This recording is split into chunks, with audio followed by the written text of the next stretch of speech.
What's up, everybody, and welcome back to another daily drop brought to you by TargetIllustrated.com. I'm THI staff writer Jacob Turner. Joining me, as he always does, is THI publisher Andrew Jones. And AJ, today I'm going to be asking you about and kind of almost, getting a little insight from you and interview you in a way and talking to you about the 5 best UNC football teams you've ever covered. And I'll obviously be chiming in on a few because, as I already know, a couple of them I was around for, and some I was in the stands for a lot of games for. So going to be a very, very interesting topic of conversation. I'm interested to see what your top 5 is, and especially what your number 1 is. But AJ, let's dive into this one right now.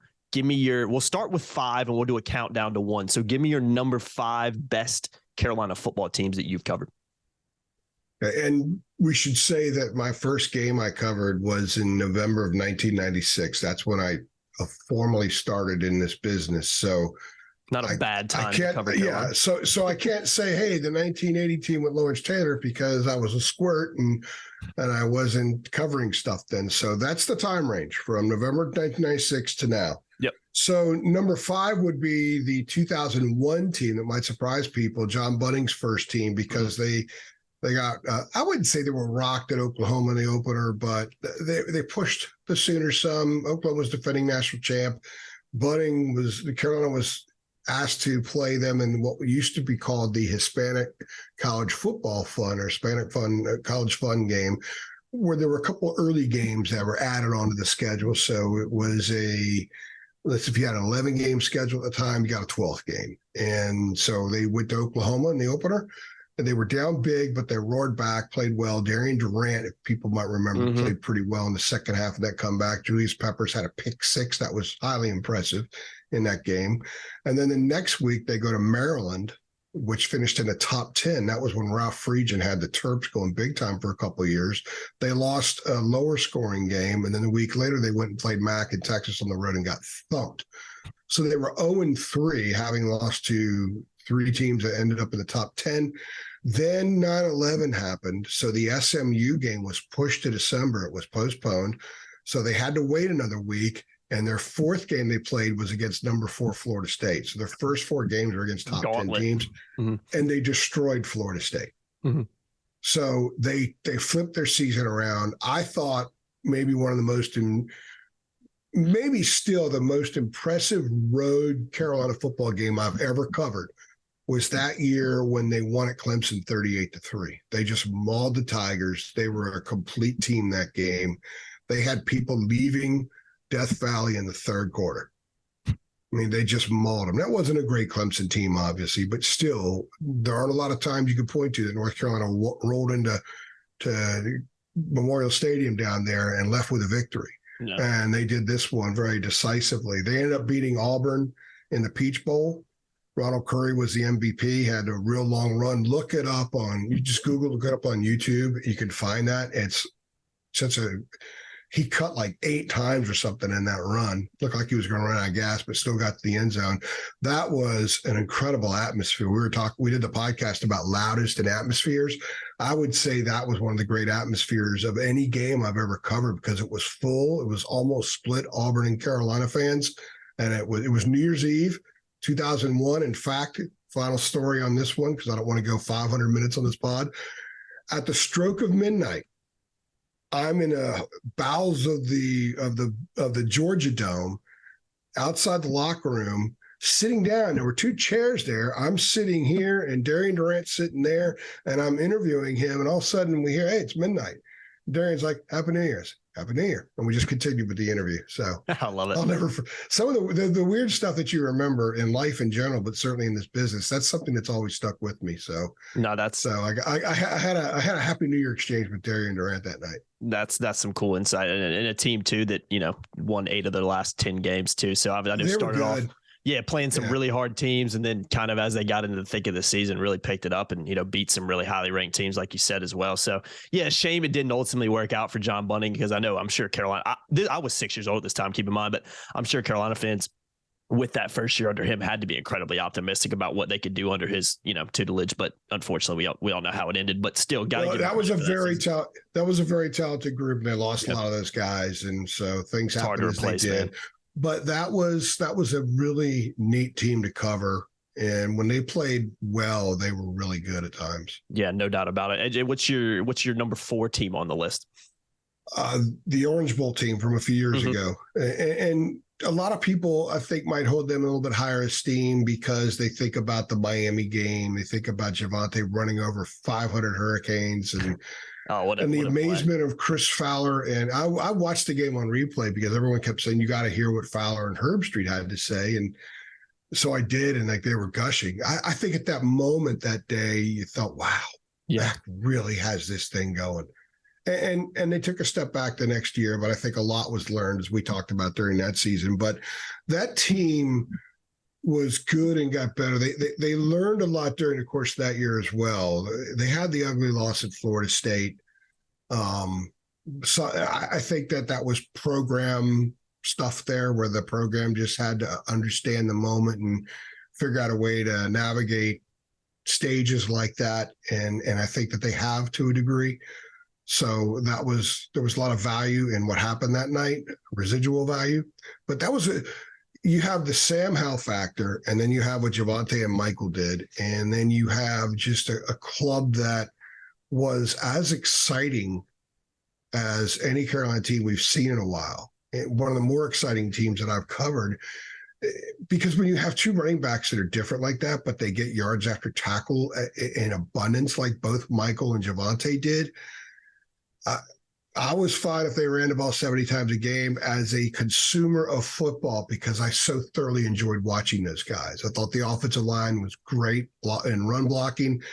And then Sam picking teams apart. You got Diami and Daz out there. I mean, that group was so good that Josh Downs is picking splinters. I know, the season. So I think that was a really, really good team. They lost 4 games. Otherwise, they would be ranked higher. And maybe I think if they would have had a more regular schedule that year. Now their regular schedule actually was supposed to be UCF on the road in Auburn and Atlanta. I think that would have been really, really interesting. I don't know if the team that we saw in Miami in December would have been that team at the outset of the season. So maybe things would have turned out differently, but that was a fun team. That's a team that I think there's a landmark there because of the Orange Bowl. The Orange Bowl factor you can't walk away from. There's 71 years without going to a major bowl game, and they did that. So that club will always be remembered, at least for that, and also for Javonte just running people over like a freight train. Yeah, it's an all-time moment, and especially in the Mac Brown Part 2 era. And I covered most of that season, but I was actually kind of, especially for home games, on a perch kind of on the concourse behind, close to the Keenan Football Center, behind kind of the student section. I was sat up there shooting video most of the time because we weren't allowed on the field because of COVID and everything like that. So it was a very interesting perspective being in, essentially an empty stadium for most of the year. I know they did start letting some fans in as the season went on, but just, I'll never forget just sitting up on that perch and taking video, just the angles and how different it was, but also, how explosive that team was. I mean, you talk about, the massive win over NC State at home, wax Duke in Durham with no fans in the stadium. And it was a team that offense was just so explosive. And, it was a shame that there wasn't people in the stands that year because it was just such a fun team to watch, man. You look at their score lines, they put up over 40 points just on so many different occasions. It was just such a fun team to watch. Yeah. I think Keenan would have been rocking. I think a real interesting and pivotal game that year, which will be overlooked by most people, was the win at Boston College early. Oh yeah. You talk about nobody in the stands. Yeah. I remember looking down from the press box. It was one of the eeriest. That may have been the eeriest game. That and the basketball game against Kentucky in Cleveland, the CBS Sports Classic, where there were less than 100 people in the building, including the teams and personnel. And in the Boston College game, I remember just kind of looking around the stadium. I saw 2 living human beings in the stands, and they were security officers, police officers. That was it. Yeah. And Trey that Morrison was the game. Trey Morrison had the pick 2. No, pick 2. It was the PAT, and that was enough to secure the win. And I thought that was a really, really good game. They showed toughness, and they don't go to BC very often. So I thought that was a real confidence building win there. Yeah, 100%. Real quickly, AJ, before we move on to number 3, I want to give a shout out to our sponsor on this daily drop. It's the Rogue Shop, guys. Links in the description below. Check them out, rogueshop.com. They've got every CBD Delta 8, Delta 9 product you could possibly want. Make sure you use that promo code Tar Heels 10 to save on it as well. Again, links in the description. Head on over there, and a big thank you to Rogue Shop for continuing to sponsor us. And again, you can find more information about them on our website and in the link in the description below. All right, AJ, give me your third team on this list. Well, Marquise Williams and the 2015 team, again, a very resilient bunch. The game that stands out the most to me in that season is the win at Georgia Tech, which is the biggest come from behind win in school history. But it was, guys, Marquise, there's a reason Marquise started over Mitch Trubisky. And a lot of people were critical of Larry the following, well, how come he had the number 2 pick in the draft sitting behind Marquise? Well, because Marquise was just badass. Marquise was you could argue that he's as good a leader as I've covered in football. And he's a guy that he infused teammates. It's almost like he dripped his intensity, his focus, his dudeness, his dog on teammates. And it's funny, he said one time after a game, because he used to get out the slow start sometimes, and he used to joke that, well, once I get popped real hard, then I'm ready to go. And Jeff Schottmer joked with Marquise about, we should just hit you in the locker room, get you going from kickoff on. But that club was loaded, man. They had a lot of really good players, Mac Hollins, Ryan Switzer, Quinshot, his catch to clinch the division title in Blacksburg. It is memorable. Bruce Young was our photographer at the time, got an amazing shot of that catch. So that team was pretty good defensively when it needed to be, had some good players over there. Offensively, it was unreal at times. Yeah. The jet sweep to Switzer, the Switzer showing that year that he had fully evolved into a big time wide receiver, ended up being an NFL player, watching his progress as a player, learning how to be a great wide receiver in college that year was pivotal. And some of the games they had, the win over Miami where they just blitzed them, the win over Duke. I remember, I think it was like a flea flicker or something against Duke, a 70-plus yard touchdown pass where as soon as Marquise threw it, I can't remember who it is. I'll have to look it up now. But one of the Tar Heels was in line of the camera, and he just put his hands up like touchdown. I think it might have been Matt Collins, but I might be making that up. I remember that play. The ball was just released. Oh, yeah. It was a touchdown. Yep. So I think Mac may have been the one who caught it.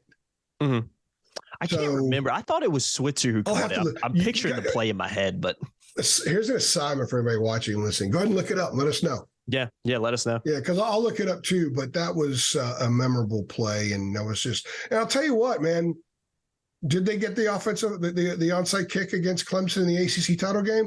If they do, I would not have bet against Marquise putting the ball in the end zone and then winning the ACC title, and they would have been right there on the cusp of the CFP.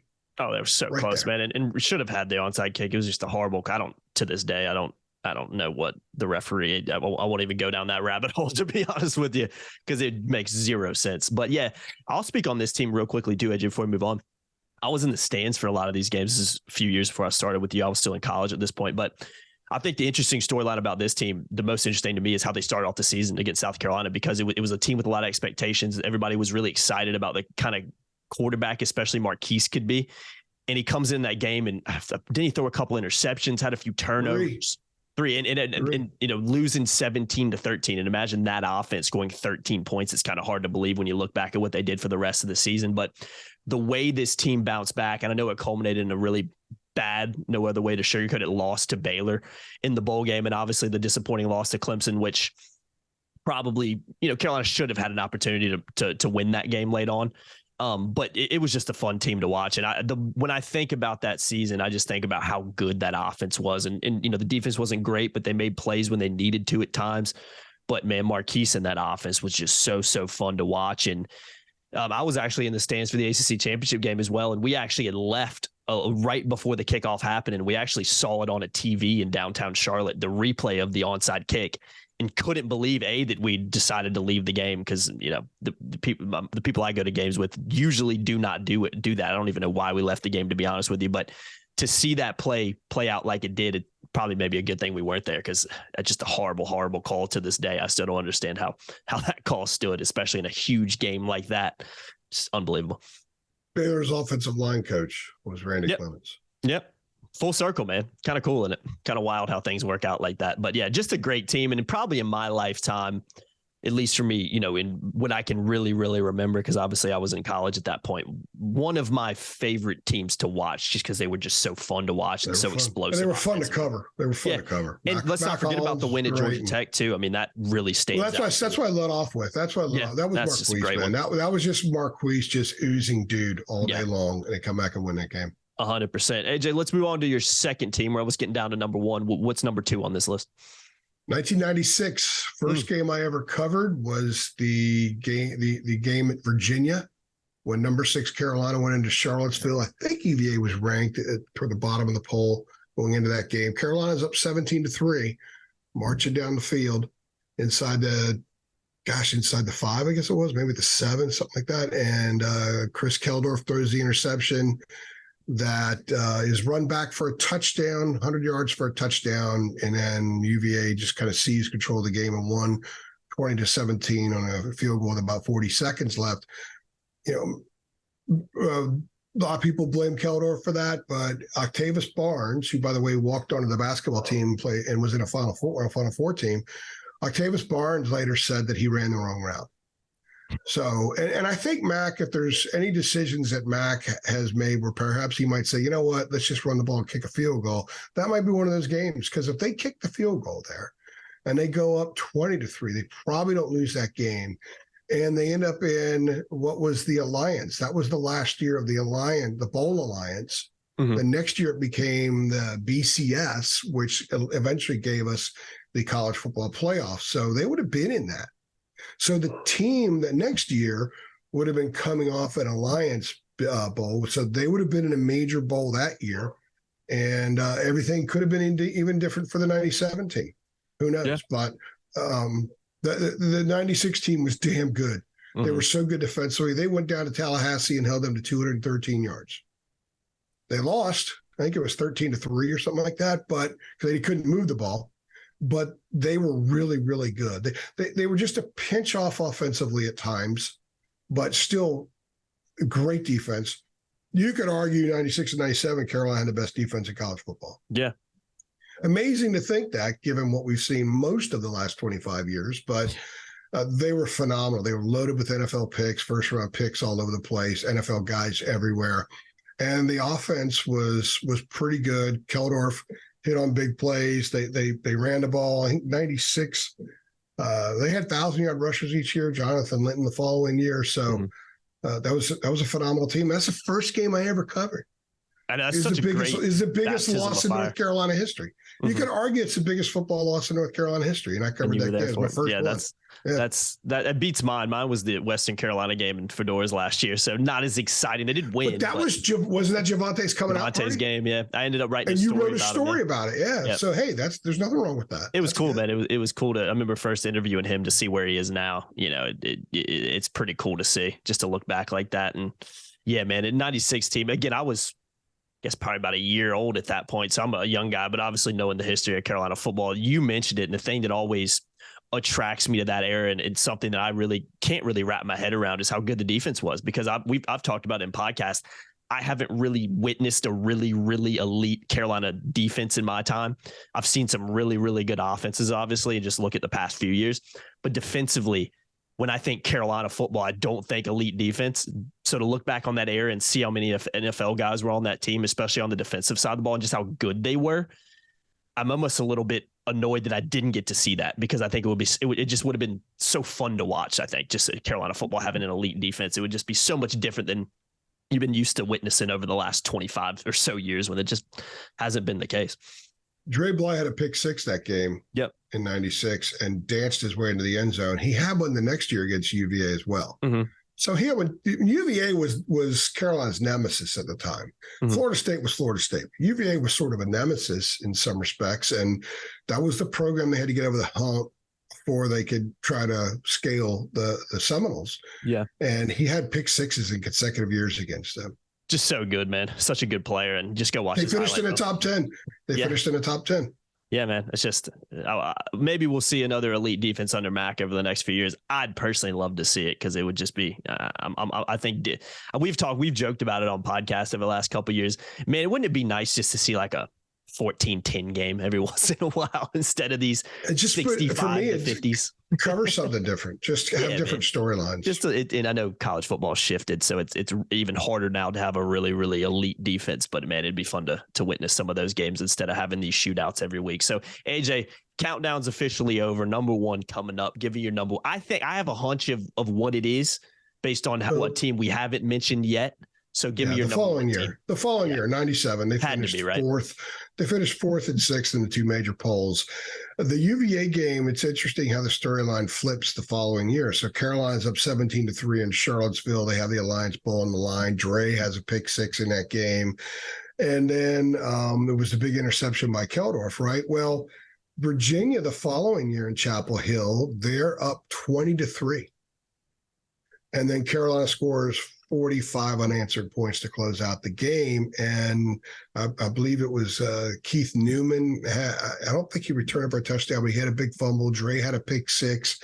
A couple of huge scoring plays in that game. The Tar Heels just exploded. I think the best football perhaps ever played by a North Carolina team over a span of 35 minutes was the last 35 minutes of that game. Mm-hmm. And that happened to be the day that some people will remember this if they were watching the game, that Jim Knight, the referee, had a heart attack on the field. Yeah. And it appeared that he may have he almost died on the field. And the fact that the Carolina Hospital is right behind the stadium may have been what ultimately saved his life. They were having to do life-saving stuff on him on the field.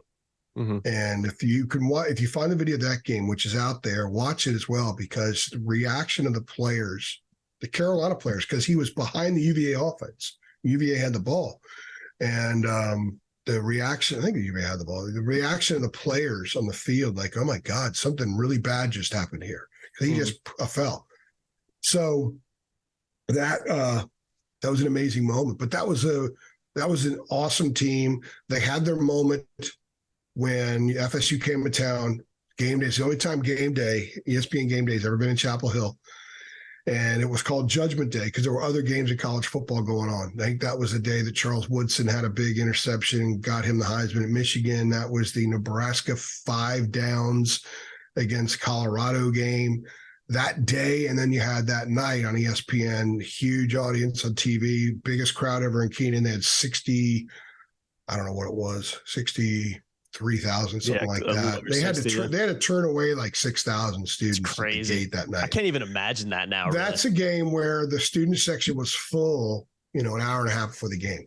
That's awesome, man. It was just an unbelievably electric atmosphere, but it died pretty quickly because Oscar Davenport got injured, broke his ankle or something, and I can't remember exactly what the injury was, but that happened early, and Carolina could not move the ball to save their lives, and they lost, I think it was 20-3.